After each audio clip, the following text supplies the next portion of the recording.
Hello बच्चों, मैं हूं रविकांत सिन्हा और आप सबका बहुत बहुत स्वागत करता हूं इस वीडियो सेशन में, और as a BT, as a teacher और एज अ मेंटर। तो चलिए, आज का सेशन बहुत खास होने वाला है बच्चों। आज के सेशन में हम लोग टीम वर्क के बारे में जानेंगे और रिटेल स्टोर में टीम वर्क का क्या इंपॉर्टेंस है, वो सारी चीज़ें सीखेंगे। तो चलिए, आज का सेशन बहुत इंटरेस्टिंग होने वाला है। प्यारे बच्चों, सबसे पहला सवाल तो यही दिमाग में आता है कि टीम वर्क क्या होता है। टीम वर्क का मतलब होता है टीम के साथ मिलकर काम करना। टीम में जितने भी मेंबर्स हैं, जो भी मेंबर्स हैं, उन सबकी सहभागी और सबकी सहयोगिता के साथ किसी कार्य को पूरा करना, ये टीम वर्क कहलाता है। अपने टीम के साथ अच्छा कम्युनिकेशन रखना, अपने टीम मेंबर्स के साथ फैमिलियर होना, अपने टीम मेंबर्स को मोटिवेट करना, अपने टीम मेंबर्स की समस्याएं आने पर उसको सुलझाना, यही सब टीम वर्क में होता है। आपने तो देखा होगा क्रिकेट में captain as a sports person वो पूरे टीम को साथ लेकर चलता है, रणनीति बनाने से लेकर के इम्प्लीमेंटेशन तक, और सारी चीज़ों को मैनेज करने का काम जो होता है कैप्टन का होता है। और पूरे टीम को साथ में जो हैंडल करता है उसे बोलते हैं टीम लीडर, जो टीम को एक साथ बनाकर रखता है। जैसे अब एग्जाम्पल के लिए दुकानदार एक अच्छा टीम लीडर तभी हो सकता है जब वो अपने एम्प्लॉयज़ को, अपने कर्मचारियों को अच्छे से लीड कर सके, अच्छे से उन्हें गाइड कर सके, उनकी समस्याओं को सुन सके, उनके विचारों को सुन सके। और जब टीम का हर एक मेंबर किसी कार्य को पूरा करने में एक साथ जुड़ जाता है या जुट जाता है, तब वो टीम वर्क कहलाता है।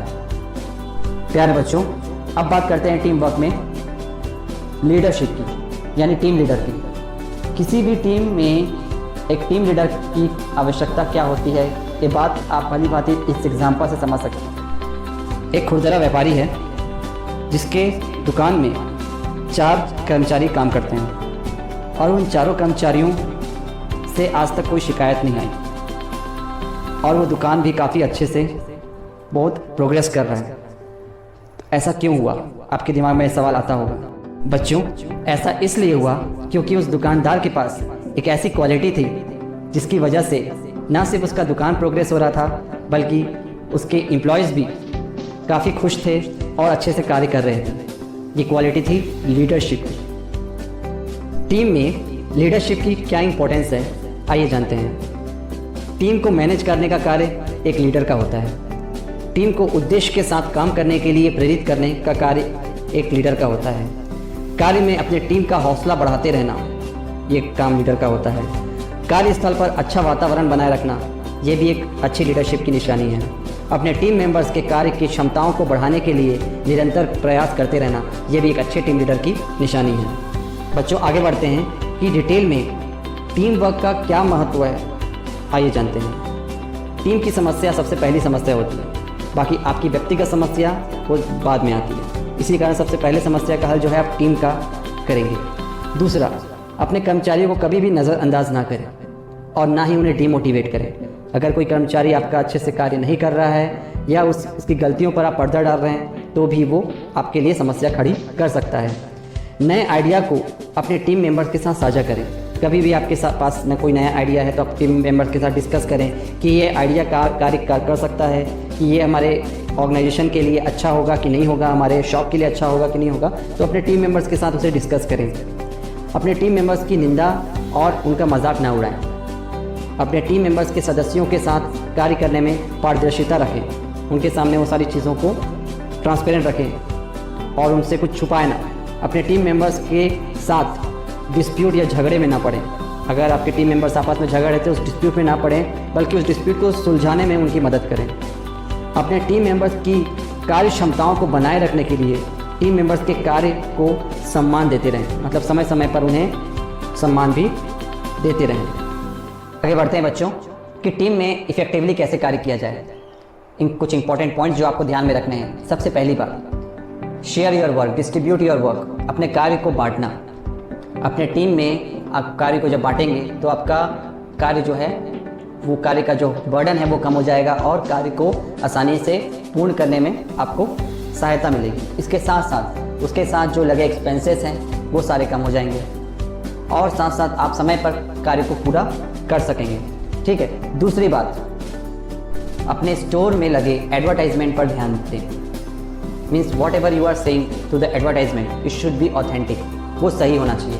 कई बार होता है कि एड एजेंसी को हमने कुछ दे दिया छापने के लिए और हमें हमारे एम्प्लॉयज़ को वो चीज़ पता ही नहीं है, उसके बारे में अपडेशन ही नहीं है, तो जो मिसमैच होगा उससे जो प्रॉब्लम क्रिएट होगी तो वो टीम में कॉन्फ्लिक्ट और डिस्प्यूट क्रिएट करते हैं। तो इस बात का ध्यान रखें कि अपने एडवर्टाइजमेंट में जो कुछ आप दे रहे हैं वो ऑथेंटिक हो, सही हो, उसमें कोई भी फेक ना हो। तीसरा पॉइंट है अपने ग्राहकों को वस्तुओं का सही चुनाव करने में मदद करें। कई बार ग्राहक जब कंफ्यूज होते हैं तो उन्हें कौन सी वस्तु चाहिए रहती है, उन्हें वस्तु को चुनाव करने में उनकी मदद करें, उनको ऑल्टरनेटिव्स दें। अगला पॉइंट है असमंजस की सिचुएशन में अपने टीम को हमेशा इंकरेज करना चाहिए।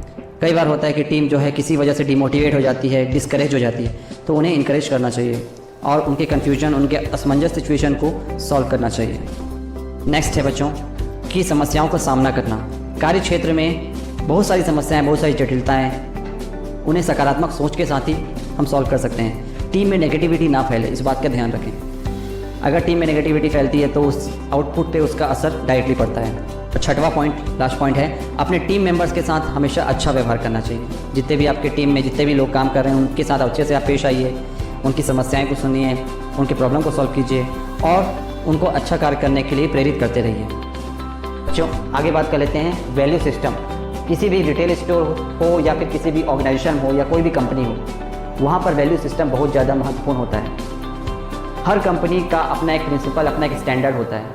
उस स्टैंडर्ड को मेंटेन करने के लिए कंपनी लगातार निरंतर कार्य करती रहती है और वो सारे स्टैंडर्ड, सारे प्रिंसिपल, सारे रूल्स और रेगुलेशन सब कुछ लिखा हुआ होता है। तो कंपनी को उसके अनुसार ही चलना होता है। उसको बनाए रखने से उसका गुडविल, उसका वैल्यू सिस्टम बना रहता है। अगर कोई कंपनी, अगर कोई ऑर्गेनाइजेशन या फिर कोई भी दुकान या फिर कोई भी स्टोर अपने स्टैंडर्ड, अपने प्रिंसिपल को एक लिखित रूप में नहीं दर्शाता है तो वह उसका पालन अपने कार्यों में करता है, अपने कार्य क्षेत्र में करता है और इसी से वह अपनी समस्याओं का समाधान भी करता है। कंपनी अपने वैल्यू को अपने उद्देश्य से, जिसके लिए कंपनी कार्य कर रही है, उसे पूरा करता है।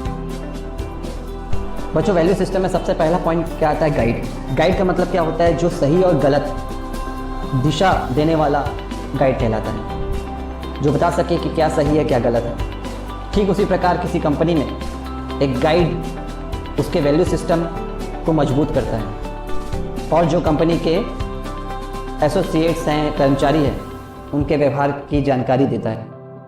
वैल्यू सिस्टम में दूसरा पॉइंट आता है कम्युनिटी।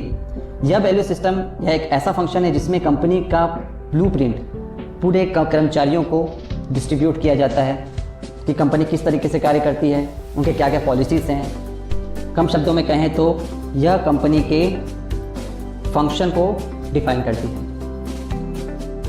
बच्चों दूसरा पॉइंट आता है एक्टिंग आउटसाइड वैल्यू। कई बार कंपनी को अपने वैल्यू सिस्टम से बाहर होकर कार्य करना होता है, परंतु यह एक इंडिविजुअल कंपनी या बिजनेस या दुकानदार के लिए आसान होता है क्योंकि उन्हें अपने वैल्यू सिस्टम और कॉन्सेप्ट को पब्लिक नहीं करना होता है। ठीक उसी प्रकार छोटी कंपनी अपने वैल्यू सिस्टम से बाहर होकर कार्य कर सकती है, परंतु बड़ी कंपनी में यह संभव नहीं है, ना के बराबर है। बच्चों चौथा पॉइंट है मिशन एंड गोल। यह एक ऐसा वैल्यू सिस्टम है जिसमें कंपनी का अल्टीमेट पर्पस है, उद्देश्य यह है कि वह कंपनी के जितने कर्मचारी हैं उन्हें प्रेरित करते रहे और ताकि वह अपना कार्य को अच्छी तरीके से पूर्ण कर सकें और कंपनी के ऑब्जेक्टिव्स को और अपने उद्देश्य को वो पूरा कर पाएँ। इसी कारण कंपनी के मैनेजमेंट जो है इस बात पर ध्यान देते हैं कि जितने भी कर्मचारी हैं उनको मोटिवेट करना और अपने नए कर्मचारियों को पुराने कर्मचारियों के द्वारा मोटिवेट करना, उन्हें प्रोत्साहित करना, जो उनके वैल्यू सिस्टम को और मजबूत बनाता है। बच्चों अगला पॉइंट है कम्युनिकेशन ऑफ वैल्यूज़। इंटरेक्शन और बातचीत का कॉन्सेप्ट एक महत्वपूर्ण हिस्सा है किसी भी कंपनी के वैल्यू सिस्टम का। नए कर्मचारियों को कंपनी के कॉन्सेप्ट और वैल्यू सिस्टम के बारे में जानकारी नहीं होती, तो उन्हें समझाना, उन्हें बताना और उनसे इंटरेक्ट करना वो सारी चीज़ों के बारे में, तो वो कंपनी के वैल्यू सिस्टम को और अच्छा मजबूत बनाता है। Overall if the company retains its core value like integrity, team work, innovation, continuous improvement, build relationship and reliable partners, means वे सबसे जुड़ के रहें, नए नए चीज़ों को सोचें, नए नए आइडियाज़ लाएँ, टीम से साझा करें, डिस्कस करें, एक अच्छे टीम के साथ एक साथ मिलकर काम कैसे करना है वो सारी चीज़ों को प्रमोट करें और साथ साथ कंटिन्यूसली इंप्रूवमेंट जो है प्रोग्रेस होता रहे। तो अब बात कर लेते हैं कैरियर प्रोस्पेक्ट इन रिटेलिंग। रिटेल में क्या कैरियर है? जैसा कि आप देख सकते हैं कि यहाँ जॉब पोजीशन दिया हुआ है, क्वालिफिकेशन दिया हुआ है, मीन्स आपको जॉब कौन कौन सी जॉब पोजीशन मिल सकती है। Department manager, floor manager, category manager, store manager, manager back and operation, जिसके लिए क्वालिफिकेशन है MBA with 5 to 10 year of experience. दूसरा है कस्टमर इंटरेक्शन मैनेजर और परचेस एंड मर्चेंडाइजिंग मैनेजर, जिसकी क्वालिफिकेशन है graduate with 2 year to 5 years of experience. तीसरा post है ट्रांजैक्शन प्रोसेसिंग एसोसिएट और परचेस एंड मर्चेंडाइजिंग एसोसिएट, जिसकी क्वालिफिकेशन होगी ग्रेजुएट और 12 पास। और लास्ट है कस्टमर सेल्स एसोसिएट, 12 पास या 10th पास। तो ये सारे पोजीशंस रिटेल सेक्टर में आपको मिल सकते हैं। बच्चों, आज के सेशन में इतना ही। अगले सेशन में हम नए टॉपिक के साथ आपके सामने फिर हाजिर होंगे। तब तक के लिए अपना ध्यान रखिए और